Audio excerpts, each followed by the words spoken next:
Today we're going to be talking about the circle of life. Life is such a weird, complex, yet a simple travesty.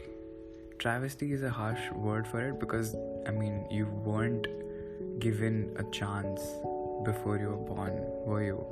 So, here you are on a very tiny speck in a small solar system in some corner of the universe. No wonder we've not been able to find aliens because we are so irrelevant. Okay, now tell me one thing. We're scared of cockroaches, right?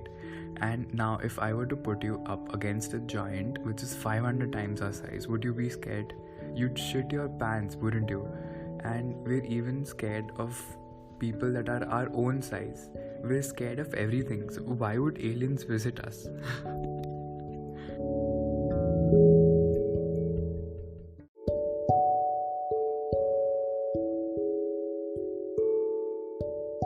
To put things into perspective, now our life is so small compared to the billions and billions of years that the universe has existed, right?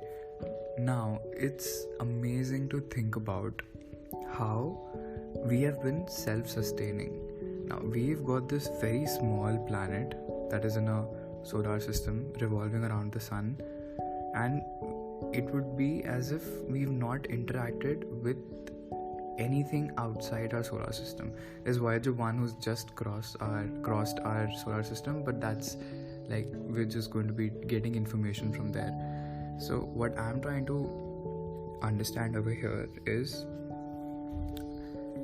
there's birth, there's life, and there's death. So birth is the opposite of death, not life. Life is how you live your birth. That is my understanding of life. We all think that life is so short, so then we don't sit down and think about how short our life is because it's already so short that we don't have time to actually think about how short our life is or how we've come into existence.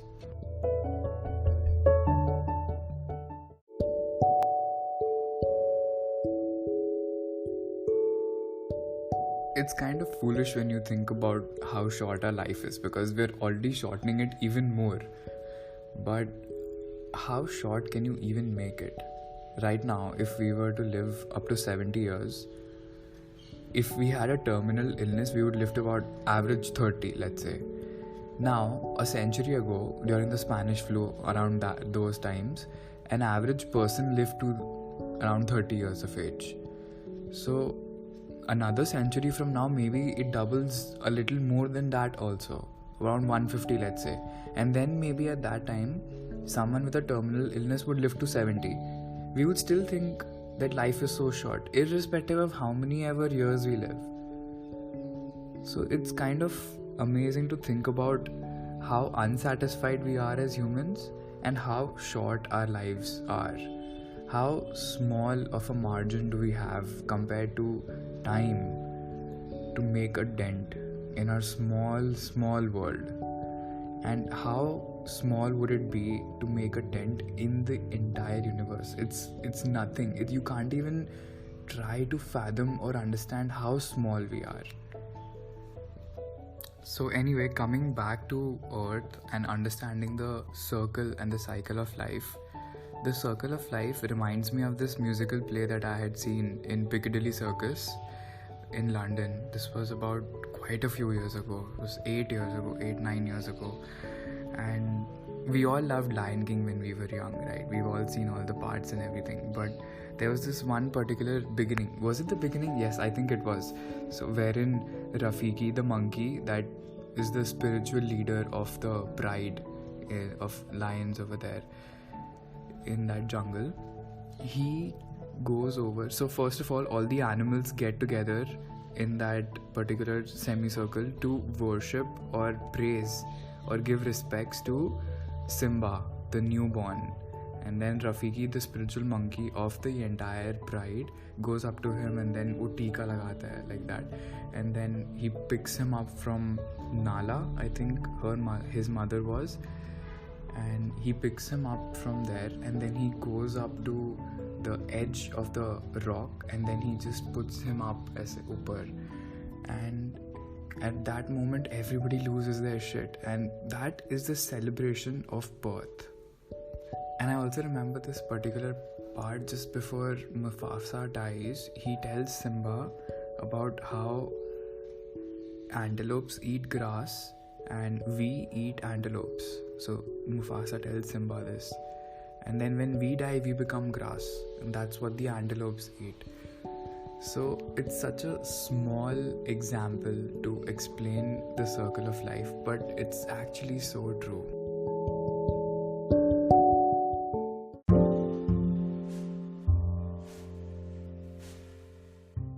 The elegance is explained in how simplistic it is.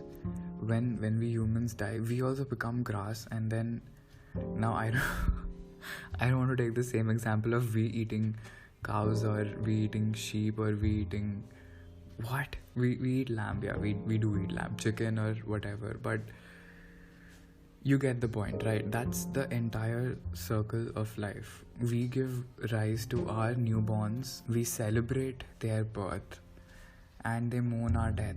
That is the entire circle of life. Birth, life, and then death.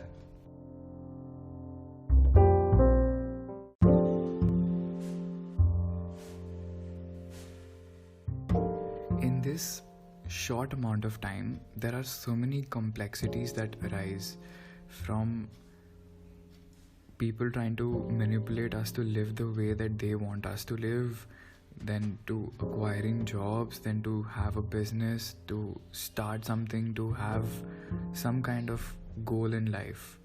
That's the essence of humanity as we know it these days.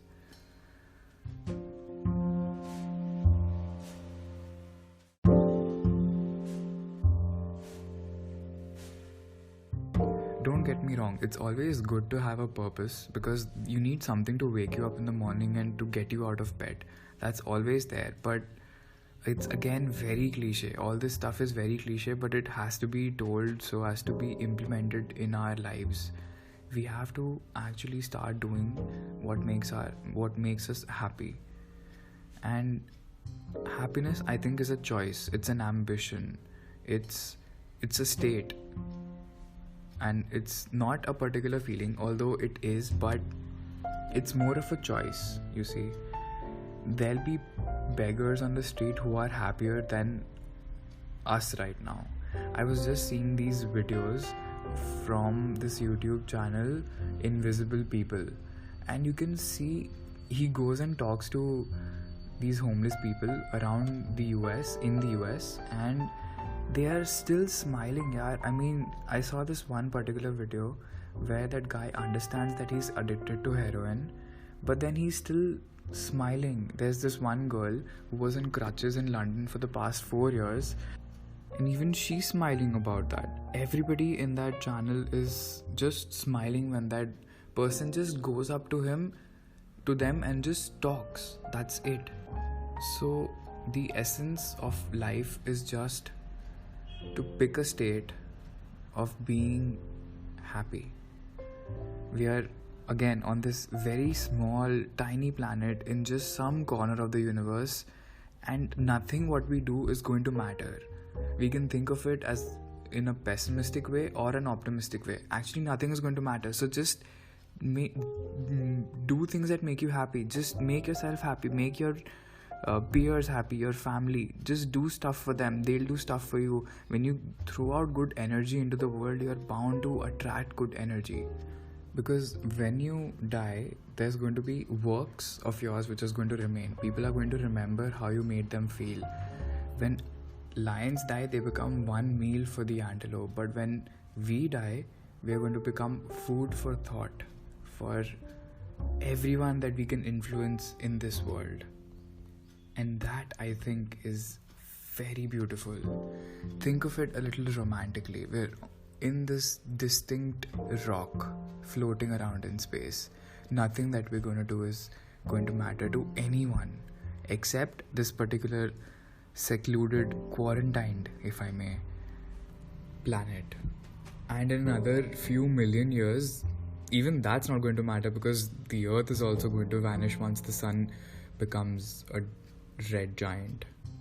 It's actually quite liberating when you think about it. And our life is still pretty large compared to, let's say, a goldfish or a butterfly. So it's quite relative. And then again, if you don't stop and think about where you're heading, you're going to lose essence with why you began. So might as well blur your reality just a little bit to readjust your focus. And when you do that, when you have a clear why, you will be able to impart that why or that purpose that will encourage the future generations to your future generations to then start influencing people around them, their family. That's how a secured bond is formed, and that's how the circle of life is complete.